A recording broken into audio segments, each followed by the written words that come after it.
Bem, é com grande gosto que estou aqui, também sentindo o peso da responsabilidade de estar perante esta audiência.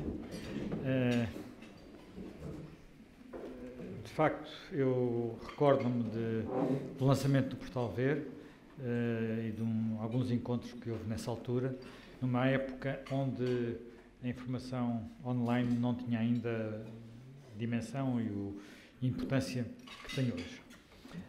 Mas eu, antes de ir, se calhar, falar daquilo que é a minha especialidade, que é a área de informação, gostava de introduzir um tema mais geral.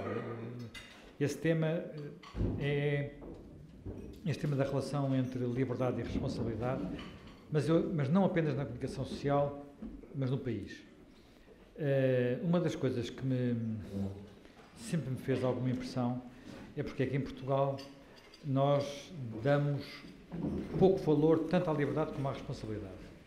Portanto, não é uma coisa de hoje, não é uma coisa de ontem, é uma coisa que vem muito de trás. Os nossos regimes liberais ou democráticos levaram muito tempo a implantar-se e tiveram muita dificuldade em fazê-lo. De alguma forma, foram importados de fora. Não nasceram, não foram endógenos. Nós nos recordarmos, quando nós falamos de iluminismo e como sendo do século das luzes e do momento em que a Europa começa a valorizar alguns valores, os importadores do iluminismo para Portugal foram governantes autoritários. O Marquês de Pombal talvez seja o exemplo máximo disso. Quem trouxe ideias que permitiam acabar com o chamado Antigo Regime e que de alguma forma acabaram com o Antigo Regime, porque quebraram esse elo entre o Antigo e o Novo Regime, foi uma invasão francesa. E o paradoxal, na minha perspectiva, é que nós tivemos esses que trouxeram, digamos, outro tipo de ideias, mas muito marcados já pela degenerescência dos ideais originais da Revolução Francesa. Eles acabaram por ser derrotados, ficaram cá os ingleses. Ingleses esses que já tinham feito a sua revolução um século antes, que já tinham um regime, que não era um regime democrático, mas pelo menos um regime representativo, uma monarquia constitucional.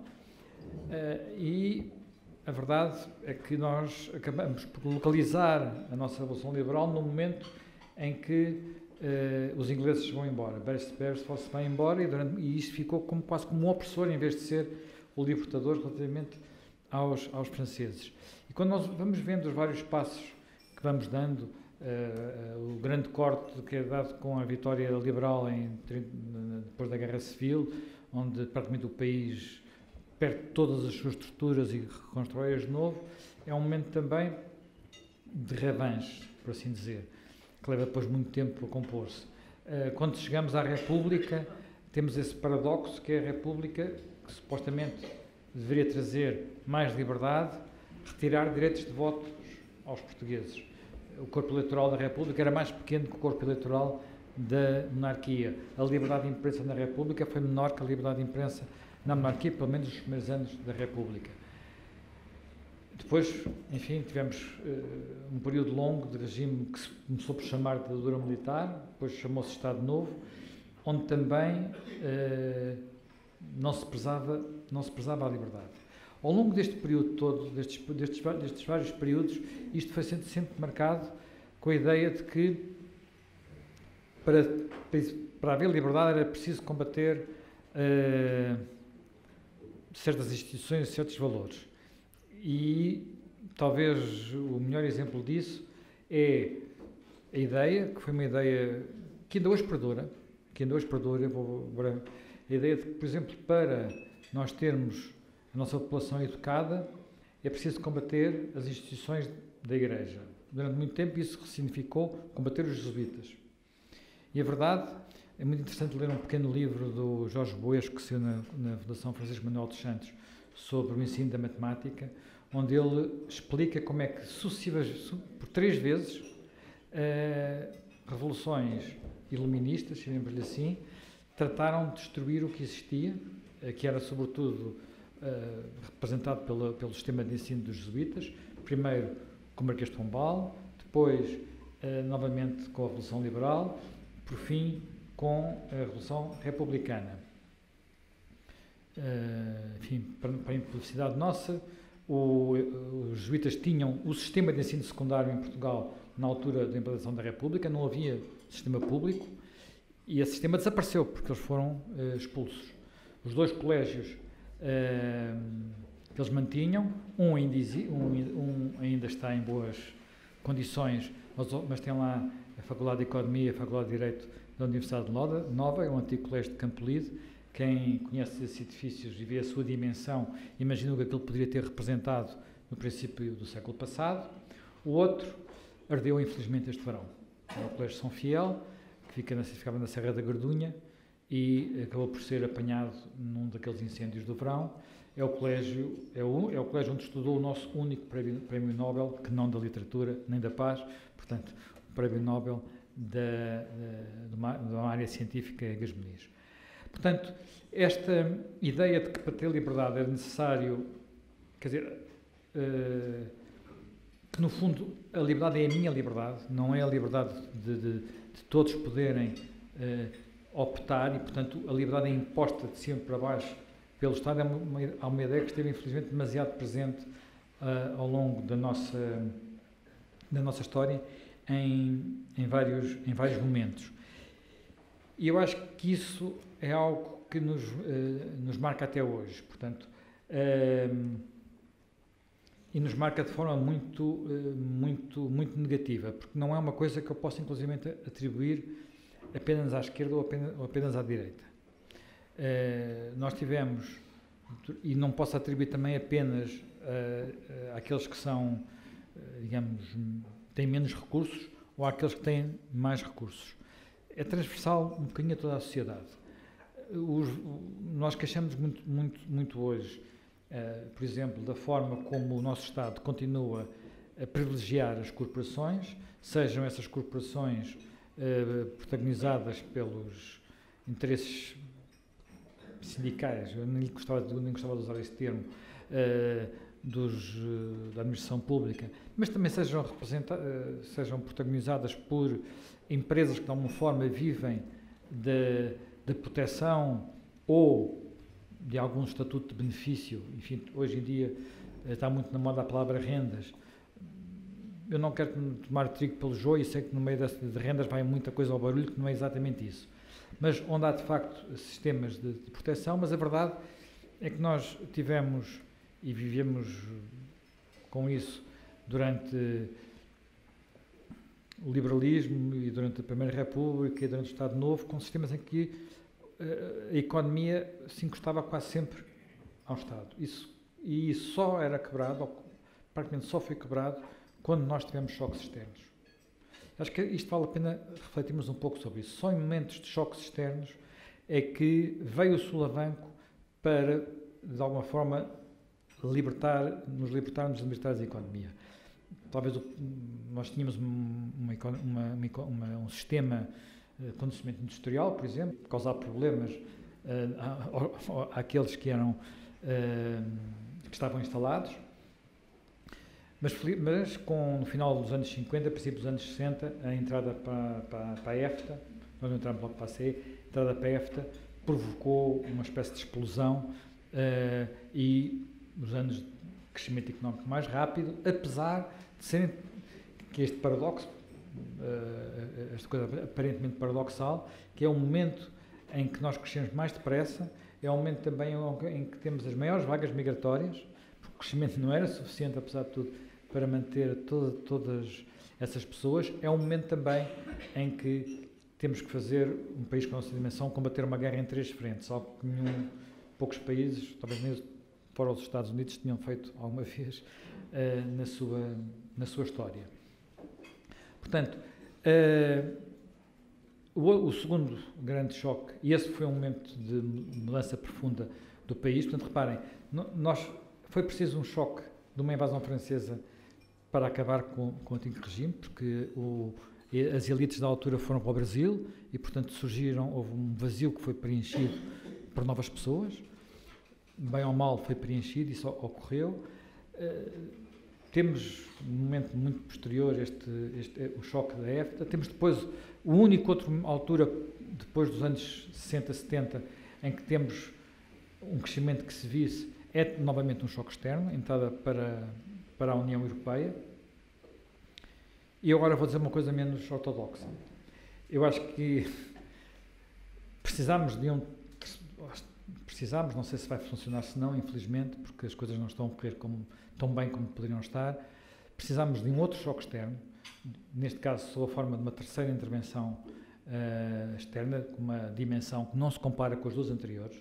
Portanto, os mais velhos na sala recordar-se-ão da intervenção relativamente soft de 1978, da intervenção já um pouco mais pesada, bastante mais pesada, em alguns aspectos até muito mais pesada, mas relativamente curta e comprimida no tempo, de 1983-84, e agora tivemos estes últimos anos.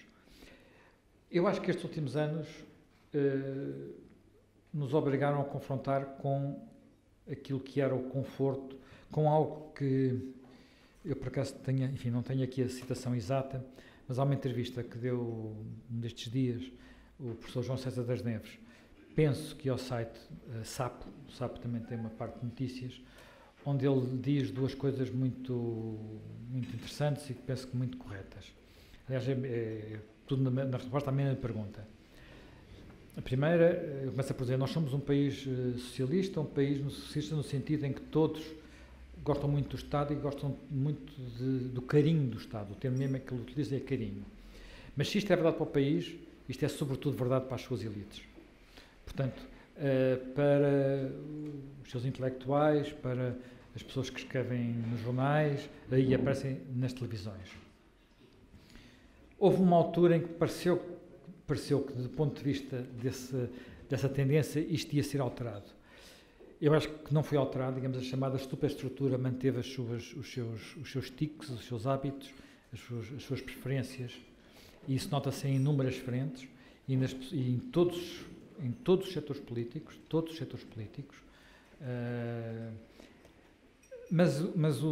se sairmos desse ambiente, que também em muitos aspectos às vezes é um ambiente muito lisboeta, e virmos como naquele período de dificuldade o país mudou, verificamos que de facto houve mudanças.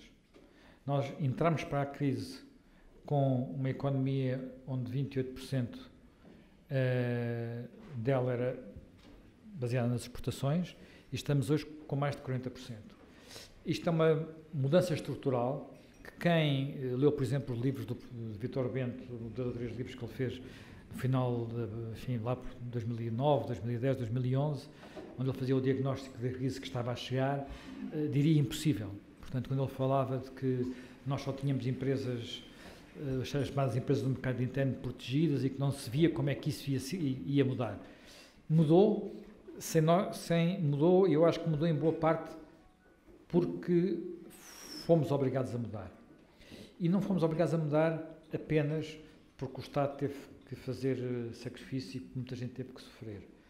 Fomos obrigados a mudar porque houve 3 ou 4 coisas que foram feitas que abriram um pouco a sociedade. Ainda há pouco estávamos aqui à mesa a falar do que se passou nestes bairros aqui à volta e de como eu, como jornalista, devo dizer que tenho 40 anos de experiência, talvez o primeiro artigo que escrevi sobre o problema da reabilitação urbana é capaz de ter sido em 1980. E durante 30 e tal anos continuava a escrever sem que o máximo que se conseguisse de reabilitação urbana eram os fundos públicos que permitiam reabilitar um prédio de 5 em 5 anos. Estou a exagerar, mas não andávamos muito longe disto. E de repente, devolvendo liberdade às pessoas, porque no fundo foi isto que aconteceu com as alterações legislativas que ocorreram nessa frente, as pessoas começaram a mudar, com choque, naturalmente, com problemas, todos sabemos que há problemas, e aí é que entra o problema da liberdade de ter que vir a par com responsabilidade. E acho que nós estamos precisamente numa altura em que temos que olhar para isso. E quando digo que temos que olhar para isso, digo que nós podíamos estar à porta estamos à porta de um momento de mudança, em que as coisas vão alterar-se de forma estão a alterar-se de forma muito radical. Quer dizer, eu vejo, por exemplo, e há bocado perguntavam-me, acabei por não responder a uma pergunta, ou por não ter a oportunidade de dizer, comentava-se que hoje andamos todos agarrados ao telemóvel para ver as notícias. O Observador tem apenas 3 anos, nem sequer tem 3 anos e meio ainda. Quando nós começámos o Observador, o indicador para a consulta de notícias online mais avançado era naturalmente o que existia nos Estados Unidos e estava na casa dos 20%. Nós temos meses hoje no Observador em que 2/3 dos acessos são feitos a partir de telemóveis. Isto passou-se em 3 anos. O que mostra como os hábitos se alteraram mesmo de forma muito radical, e não estou a falar apenas dos hábitos das pessoas novas, que ao princípio nós vamos fazer um órgão de informação e vai provavelmente ser para um público mais novo. Não é verdade. Toda a gente, e na sala há pessoas mais novas e pessoas menos novas, todas as pessoas aprenderam de repente a trabalhar, a fazer isso. Há algumas que não, mas de uma forma geral isto alterou-se. E as alterações que estão para vir, umas já se vêem, outras não se vêem. Eu não sou futurologista, mas sabemos que as coisas vão continuar a mudar muito depressa, que vão surgir novas formas de nos deslocarmos, de comunicarmos, de tratarmos da nossa saúde, de nos educarmos, de tudo isso, de trabalharmos, porque se de repente for tudo robôs, que trabalho vamos nós fazer? É evidente que haverá sempre trabalho para fazer, porque quando eu vim para aqui atravessei a Baixa e, portanto, é fácil perceber ao atravessar a Baixa onde é que foi criado muito do emprego que felizmente está a ser criado em Portugal. Desde os tuk-tuks aos restaurantes, há uma quantidade enorme de postos de trabalho que não existiam nesta região, enfim, sobretudo desde que os bancos foram embora. Obviamente os principais bancos saíram e as pessoas saíram daqui, esse número de trabalhadores desapareceu e agora há outro tipo de pessoas, só que não ganham o que se ganhava quando se trabalhava num banco, talvez nem metade do que se ganhava quando se trabalhava num banco, e não tem carreiras, portanto, e não tem progressões ao fim de 2 ou 3 ou 4 ou 5 anos. É uma nova realidade. Eu penso que muitas das pessoas novas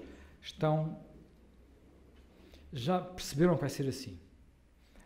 E, portanto, em muitos aspectos mudaram o seu chip e já não... não há muito tempo, alguém, um professor de uma faculdade de Economia, dizia que costuma fazer sempre uma pergunta no início de cada ano, que é qual é o sonho dos seus alunos. E que há 10, 15 anos atrás, talvez 20 anos atrás, muitos tinham como sonho entrar para a administração pública ou para uma grande empresa e ter um emprego seguro, e hoje esses são a minoria, e a maioria é criar uma empresa. É evidente que a maioria não vai conseguir, tal como a maioria provavelmente já não entrava para a administração pública há 30 anos, hoje também a maioria também não vai conseguir criar empresas com sucesso. Mas a mudança é uma mudança muito importante. Eu recordo-me na minha geração, a quantidade de pessoas que o mais importante era encontrar uma segurança na vida. E, portanto, uma segurança na vida era ou uma daquelas empresas eternas, chamamos assim, ou o Estado. Mesmo que isso, enfim, houve uma altura em que isso implicava sacrificar um bocadinho o rendimento, hoje é um bocado ao contrário, mas já não é esse o estado de espírito das pessoas mais novas. Portanto, eu acho que há questões que estão a mudar. Simplesmente há muitas resistências, enormes resistências. Falando apenas de 3 áreas, com graus de dificuldade diferentes. Nós temos uma área que é uma área a que eu sempre dei muita atenção, que dou muita importância, que é a área da educação. É um dos pilares, chamamos dos pilares do Estado Social. Na área da educação, a possibilidade a importância da liberdade e a importância que só que havendo liberdade e as pessoas poderem escolherem a escola dos seus filhos, haverá envolvimento das famílias, e sem envolvimento das famílias não podemos esperar que haja sucesso. Ora, nos últimos anos, enfim, durante a crise não houve nenhuma mudança estrutural nesta área. Depois da crise e com a situação atual do governo, houve retrocesso claríssimo nesta área. Não que eu acho que a boa solução fosse a dos contratos de associação, porque no fundo não é uma boa solução, mas porque ocorre uma coisa tão simples como isto, quer dizer, se eu tenho uma classe profissional que domina o sistema em função dos seus interesses, para quem o que é importante é a colocação através de um sistema centralizado e a sua carreira, isto quer dizer que eu estou provavelmente perante uma daquelas situações típicas que foram previstas por Tocqueville quando disse que a paixão pela igualdade ia matar a liberdade.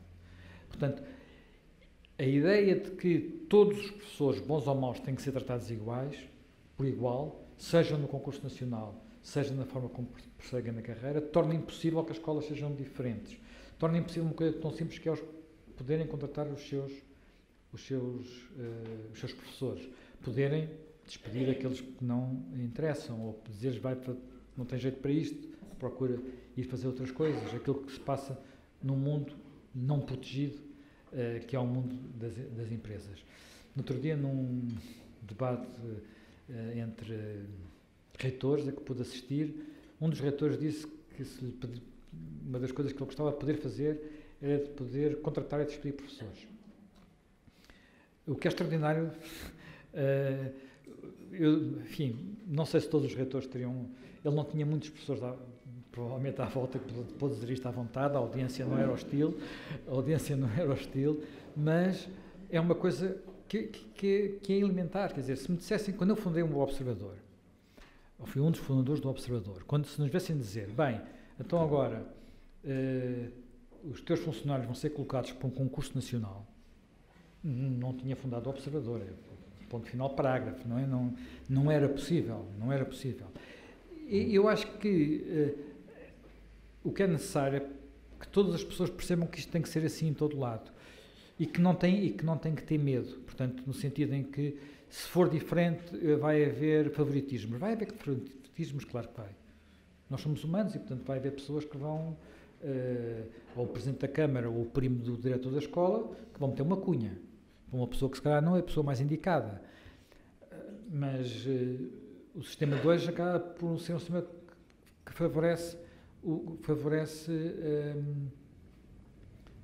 muitas vezes os piores, ou pelo menos os menos bons, para não ofender ninguém.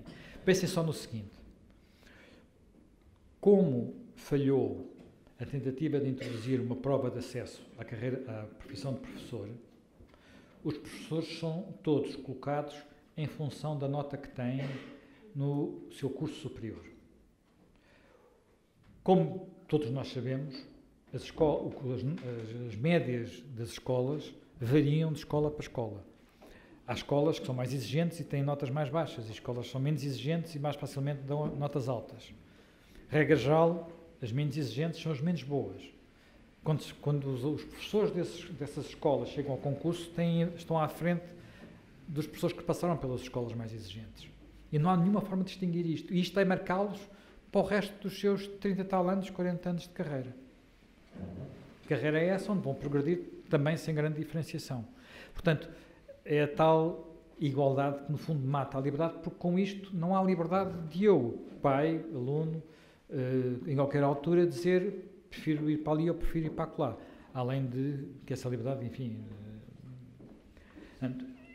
Eu, apesar de tudo, acho que nesta área havia a possibilidade de avançar, apesar da dificuldade colocada pelas corporações. A outra área onde devia haver, onde também há já um embrião do que podia ser diferente, é a área da saúde.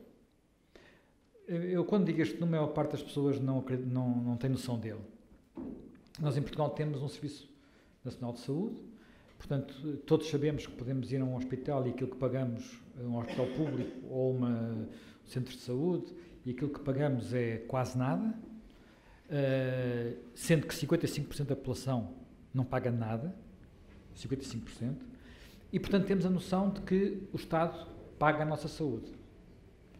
Não é verdade.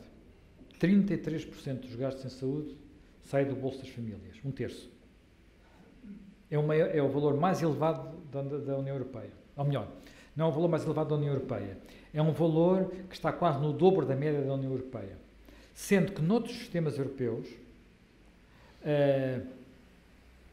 onde o Estado também tem grande presença, existe muito mais liberdade. Em que há o princípio, por exemplo, do dinheiro ir com o doente e não o dinheiro ir para o sítio onde estão os médicos. Os médicos conseguem fazer lobby. Portanto, aqui havia, mantendo um sistema que, apesar de tudo, funciona muito bem, o nosso Sistema Nacional de Saúde permitiu que em 30 anos a esperança de vida passasse de 60 e poucos para 81 anos, esteja acima da média europeia. Podemos dizer também a alimentação mediterrânica e o sol ajudam, mas não é só isso, com certeza. Portanto, houve aqui, de facto, uma mudança enorme. A verdade, já há muita gente a pagar, já temos até um sistema que dá muita liberdade em que o dinheiro vai, de facto, atrás do doente e não o doente atrás do Estado, que é, curiosamente, o sistema dos trabalhadores do Estado, a ADSE. Portanto, eu diria que aqui talvez houvesse possibilidade para introduzindo mais liberdade no sistema e se a área onde a responsabilidade tem que estar sempre presente é a área da saúde, portanto, isso é possível. Eu diria que talvez o terceiro pilar do Estado Social, que é a Segurança Social, aí as coisas são mais difíceis, porque de facto aí as contas já são tão complicadas de fazer que nós introduzirmos diferenças, mudanças radicais, é difícil. Portanto, aquilo que temos vindo a fazer é empurrar o problema com a barriga, e, portanto, no fundo, o que é empurrar o problema com a barriga? É ir arranjando novas fontes de financiamento, sem perder as antigas. Portanto, o que significa que, como a esperança de vida felizmente aumenta, mesmo empurrando a idade da reforma, a verdade é que vamos retirando mais dinheiro à economia para o sistema de pensões, sendo que, ao contrário do que sucede noutros sistemas de pensões, em que esse dinheiro que é retirado não é dinheiro que é retirado da economia, é dinheiro que vem de fundos que investem na economia, portanto, que é uma lógica bastante diferente, nem isso sequer temos. Portanto, eu diria que há aqui três áreas onde ganharíamos muito em ter mais liberdade e mais responsabilidade, mas que, infelizmente, nos últimos anos temos andado para trás. Eu acho que o país não voltou ao que era antes da crise, seguramente não voltou em tudo o que não está na área protegida do Estado, está a voltar demasiado nas zonas protegidas pelo Estado, e aquilo que me faz mais impressão, e vou acabar porque já para dar, acho que já me estendi um pouco mais do que devia, aquilo que me faz mais impressão é que eu gostava de ver líderes políticos defenderem a ideia de liberdade, no sentido de dizerem uma coisa simples, que eu acho que inclusivamente é algo que pode mobilizar as pessoas, dizerem às pessoas que querem mandar menos e querem que elas mandem mais. E, portanto, isso só é possível dando-lhes mais liberdade sem que o Estado deixe de ter as suas responsabilidades, mas passando a tê-las de forma diferente. Nós temos a tendência, e, portanto, e neste momento é um momento alto em que isso acontece, em que há a tendência para ser o Estado, e em Portugal muitas vezes o Estado é igual a governo, a dizer onde é que são os bons investimentos e os maus investimentos, para onde é que deve ir todo o dinheiro ou não deve ir o dinheiro, essas coisas todas. Para onde é que devem ir os alunos, para onde é que devem ir os doentes, como é que deve ser o sistema de pensões. Alguém que diga às pessoas, olha, eu acho que as pessoas mais novas, sobretudo, já perceberam que o sistema em questão não vai funcionar para elas, portanto, as pessoas mais novas, e já não está a funcionar nos empregos que elas estão a encontrar, na forma como estão no mercado de trabalho, na forma como encaram a sua carreira profissional. Para essas pessoas seguramente deve fazer muito mais confusão do que para mim a ideia de uma carreira automática. Portanto, há, na minha perspectiva, margem para algum líder político dizer que quer, a palavra, e não há bem uma tradução portuguesa para esta palavra, pelo menos eu não encontro, que é empower the people, portanto, devolver poder às pessoas, dando a essas pessoas mais liberdade de escolha e obrigando-as também a assumirem mais responsabilidades. Eu gostava de ter líderes políticos capazes de fazerem este discurso, mas em Portugal, infelizmente, mesmo nos partidos que poderiam fazer este discurso, eu vejo isso muito pouco. E quando olho, e por aqui fico, quando olho para os dois candidatos à liderança do maior partido da oposição, fico particularmente triste, porque de facto não esperava que, primeiro, houvesse uma tal incapacidade de renovação naquele partido, de tal forma que nunca houve um concurso pela liderança com duas pessoas com mais de 60 anos. Isto parece que estou obcecado por isso, mas não estou, também tenho 60 anos. Não tenho nada contra esta idade, só que o presidente da França tem 39, 38, ou 39, já não sei, o presidente do FDP alemão tem 38, portanto tornou-se de repente a figura central nestas moções na Alemanha, o próximo primeiro-ministro austríaco tem 31, nós vamos para ter alguém com o dobro da idade. Não, tudo é possível fazer, mesmo sendo-se mais velho, mas há aqui algo que também me inquieta bastante. E por aqui me ficava, portanto, acho que precisávamos na política, quem fizesse também um discurso de dizer, eu já disse isto que estou a dizer aqui, disse uma vez a convite, enfim, já nem me lembro, acho que ainda era o Dr. Manuel Ferreira, líder do PSD, num debate que fizeram na Fundação. Eu disse umas coisas parecidas, vi umas pessoas nas plateias a dizer que não com a cabeça, compreensível, mas gostava que houvesse esta capacidade e que isto fosse, porque eu penso que talvez no primeiro momento não desse para ganhar eleições, mas também eu penso que eles também não estão a pensar em ganhar eleições nas próximas, já daqui a 2 anos, mas dava para ir fazendo caminho. Se ninguém defender ideias deste género, é que elas nunca farão caminho. Portanto, isso é, do meu ponto de vista, aquilo que me preocupa também bastante. De resto, muito obrigado de novo pelo convite e pela possibilidade de estar convosco.